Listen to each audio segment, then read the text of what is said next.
Genesis 26. Isaac and Abimelech. Now there was a famine in the land beside the previous famine in Abraham's time. And Isaac went to Abimelech, king of the Philistines, in Gerar. The Lord appeared to Isaac and said, "Do not go down to Egypt. Live in the land where I tell you to live. Stay in this land for a while, and I will be with you, and I will bless you. For to you and your descendants I will give all this land, and will confirm the oath I swore to your father Abraham.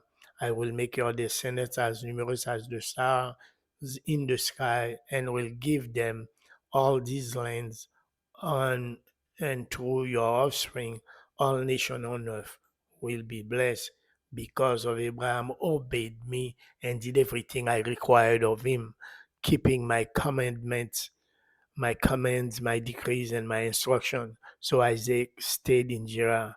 When the man of that place asked him about his wife, he said, "She is my sister," because he was afraid to say, "She is my wife." He thought, the man of this place might kill him on account of Rebekah because she was beautiful. When Isaac had been there a long time, Abimelech, king of the Philistines, looked down from a window and saw Isaac caressing his wife Rebekah. So Abimelech summoned Isaac and said, "She's really your wife. Why did you say she's my sister?" Isaac answered him, "Because I thought I might lose my life on account of her." Then Abimelech said, "What is this you have done to us? One of the men might well have slept with your wife, and you would have brought guilt upon us." So Abimelech gave orders to all the people, "Anyone who harms this man or his wife shall surely be put to death." Isaac planted crops in that land, and the same year reaped 100-fold because the Lord blessed him. The man became rich and his wealth continued to grow until he became very wealthy. He had so many flock and herds and servants that the Philistine envied him.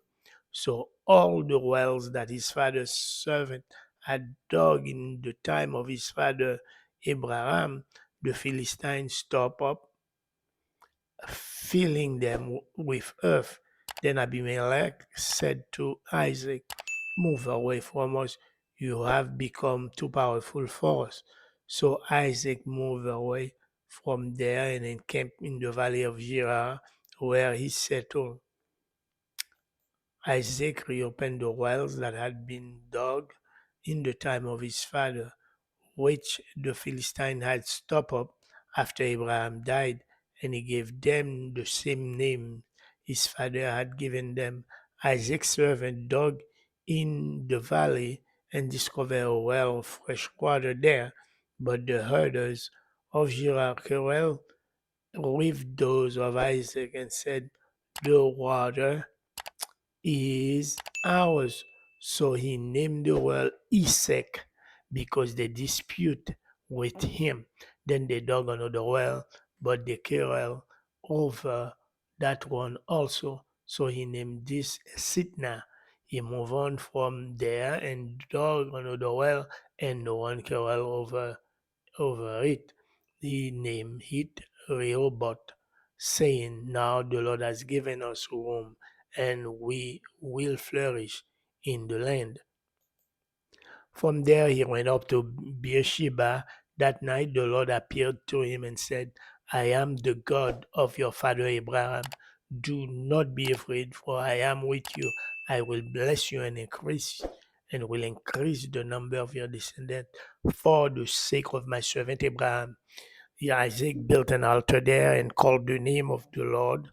He called on the name of the Lord. There he pitched his tent, and there his servants dug a well. Meanwhile, Abimelech had come to him from Gerar with Azuzat, his personal advisor, and Phicol, the commander of his force. Isaac asked them, "Why have you come to me, since you were hostile to me and sent me away?"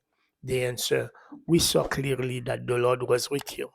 So we said, there ought to be a sworn agreement between us and you. Let us make a treaty with you that you will do us no harm, and just as we did not harm you, but always treated you well and sent you away peacefully. And now you are blessed by the Lord. Isaac then made a feast for them, and they ate and drank.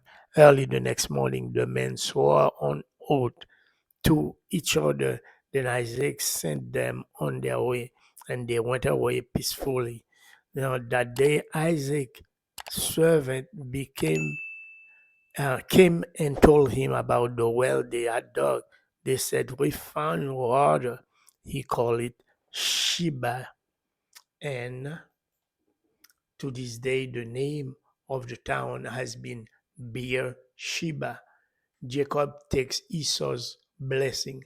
When Esau was 40 years old, he married Judith, daughter of Beri the Hittite, and also Basemath, daughter of Elon the Hittite. They were a source of grief to Isaac and Rebekah.